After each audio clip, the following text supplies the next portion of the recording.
Regrettably, I've made some mistakes in the past, some of which will undoubtedly follow me for the rest of my life. There's nothing I can do to change that. Lawrence Taylor is widely considered the greatest defensive player in NFL history. With 10 Pro Bowls, 2 Super Bowls, and a unanimous Hall of Famer, the man literally changed the rules of the game. But by the time his career ended, he had lost almost everything that wasn't bolted to his name. And the most terrifying part? He knew it was happening and couldn't stop it. It was a rough time. It was a rough time. Before Lawrence Taylor became the most feared player in NFL history, he was just a kid from Williamsburg, Virginia, who grew up in a house where his father was a dispatcher for shipyard workers and his mother taught in a school. He was an average student and a late bloomer who didn't even start playing football seriously until his final years of high school. And even after he started, he almost walked away from it entirely. A Lafayette High School coach spotted him walking through a hallway, noticed the size, and recruited him on the spot. That's how close the sport came. By the time he arrived at UNC, coaches described him as something they'd never seen, wired differently, like his body was operating on a frequency other players couldn't tune into. Bobby Cale, a North Carolina assistant, described watching Taylor on special teams as a freshman jumping 6 or 7 feet in the air to block a punt, then landing on the back of his neck. Reckless, Cale said. His first step off the ball came so fast that by the time opposing linemen recognized what was happening, he was already through them. That wasn't technique, that was wiring. By his senior season, he had 16 sacks, a UNC record that still stands, led the Tar Heels to an 11-1 record and an ACC championship, and finished as a unanimous All-American. Before the 1981 draft, 26 of the 28 NFL general managers said they would take Taylor with the first overall pick. 26 out of 28. The Saints had that pick and chose a running back. Giants GM George Young publicly predicted Taylor would surpass legends like Dick Butkus. The Giants took him second overall. The New York Giants selection, Lawrence Taylor, linebacker, North Carolina. And the moment he stepped onto an NFL field, every offensive coordinator in the league felt it. Something had arrived that they didn't yet have an answer to. By the midpoint of his very first practice in New York, he had already moved from third string to starter. Not by the end of training camp, but by the midpoint of his very first practice. Bill Parcells, a coach not built for compliments, said publicly that Taylor was the best player he ever coached. Not one of, the best. Phil Simms put it plainly. Because of Lawrence Taylor, every single offensive line in the NFL had to change how they blocked. He was a great competitor. The energy he had drove the team forward. He loved it. Bill Belichick, who coached him for an entire decade, has consistently called him the greatest football player he has ever seen. Best that ever played. I don't know who I could put in front of him. He truly changed the game. But here's what none of those men said in public. Taylor admitted that in his first year in the league, he was terrified. The ferocity on the field, the image, the bravado, all armor, built to protect something much more fragile underneath.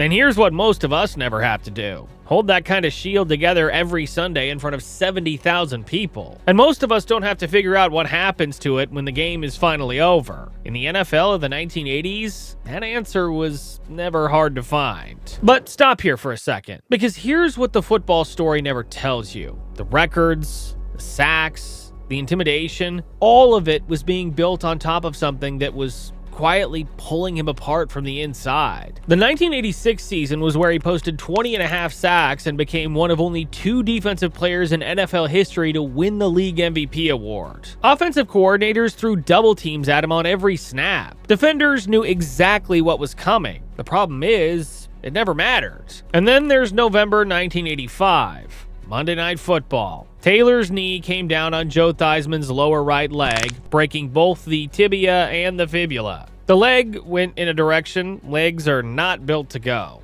Theismann never played another down. An ESPN poll later voted it the most shocking moment in NFL history. Taylor has said he has never watched the playback. Not once. That play didn't just end a career. It told every quarterback in the league something they already felt. When Lawrence Taylor was on the field, the game carried a different kind of danger. That's the story everyone knows. But the story inside that story the one the highlight reels don't show, is a completely different one. The NFL in the 1980s was a different world. Pain management wasn't a medical conversation. It was a locker room transaction. Players were handed substances the way offices hand out staplers. And here's what matters. LT's struggles didn't begin in some dark alley. They began on a training table, inside a culture where powerful substances moved through team facilities with almost no oversight. You might think that with a career that dominant, football would be enough to hold everything together. It wasn't. Taylor first tried substances at a party during his rookie year in 1981.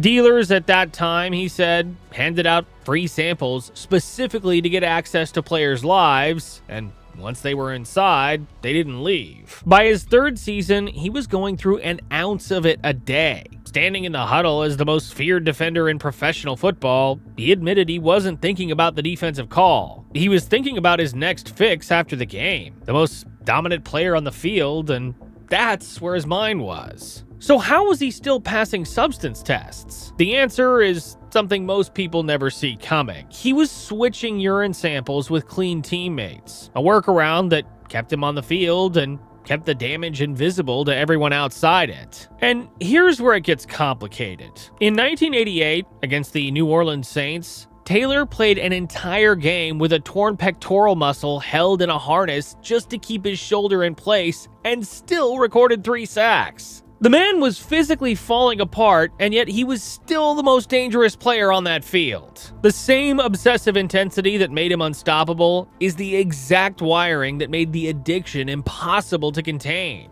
You can't turn off a brain like that selectively. The NFL knew what was happening, and what they did or didn't do tells you everything about how the league valued its players. By 1986, Lawrence Taylor was the most dominant defender on the planet, and he was also completely falling apart. In February 1986, Taylor checked himself into a rehabilitation center in Texas. 3 days in, sportscaster Howard Cosell put the story on national television before Taylor had even completed a week of treatment. He left early. The NFL logged it as a first offense and moved on. Then came August 1988. Taylor tested positive. 30-day suspension, 4 games. $250,000 of his salary is gone. Standing in front of cameras, he said he was worried about what was going to happen to the rest of his life unless he got himself straight. One of the most feared players in professional football said publicly he was scared. So what did the league do with that? The league suspended him, then cleared him to play, then celebrated him at retirement. No treatment mandate or structured support, just suspension, reinstatement, repeat. The only thing that kept Lawrence Taylor clean for the next 5 years wasn't a recovery program, it was the threat of a lifetime ban. And there's a significant difference between those two things. One saves the person, and the other protects the product. And Taylor was far too valuable a product to lose. So the league made its choice, and Taylor was left to make his own decision. While LT was actively struggling, the Giants were winning, and the league's response was to treat his addiction as a conduct issue, a PR problem, not a medical one. This wasn't unique to LT. It was the operating model. Players were assets, not people. The moment the asset underperformed, the liability framing kicked in. When his career ended, the league retired his jersey, inducted him into the Hall of Fame on the first ballot, and placed him permanently inside the conversation about the greatest to ever play the position. The suspensions became a footnote. Football became the story. And there's one more thing happening inside LT's body during this entire period. Something that science wouldn't give a name to until years after he retired. Something the league was already receiving private warnings about. Here's what nobody was telling players like Taylor. While he was already absorbing hit after hit on that field, the league already knew what it was doing to them. The league's own scientists were raising flags about brain trauma during Taylor's playing years, and the response wasn't action, it was suppressed. LT played through concussions the way most people play through a headache. It wasn't toughness, it was the only option the system offered.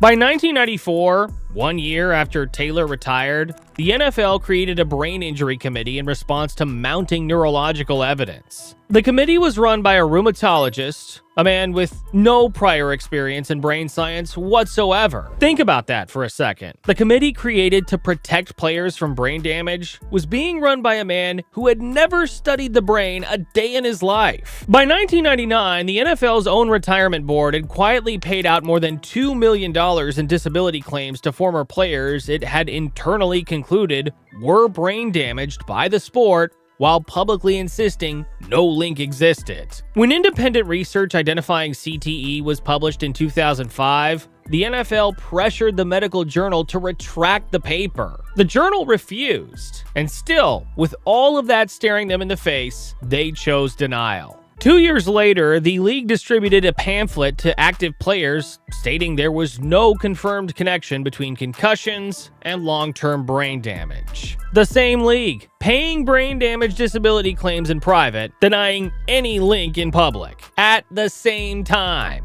Congressional hearings in 2009 put enough pressure on the league that by 2010, the committee was fully dismantled. Taylor had been retired for 16 years by then. And what did that system leave behind when it was done with him? Taylor retired after the 1993 season. By his own account, the day after he retired, he fell straight back into it the first time since the threat of a lifetime ban had forced a 5-year break. With no testing and no routine left to anchor him, there was nothing holding the line. 2 substance-related arrests followed in 1996 and 1998. And tax fraud charges brought 5 years of federal probation on top of that. He filed for bankruptcy in 1998 and then again in 2009. His first marriage ended in a divorce, citing extreme cruelty, with court documents placing him drunk at the hospital while his wife was in labor. And what about his children? They grew up with a father whose name meant everything to the outside world and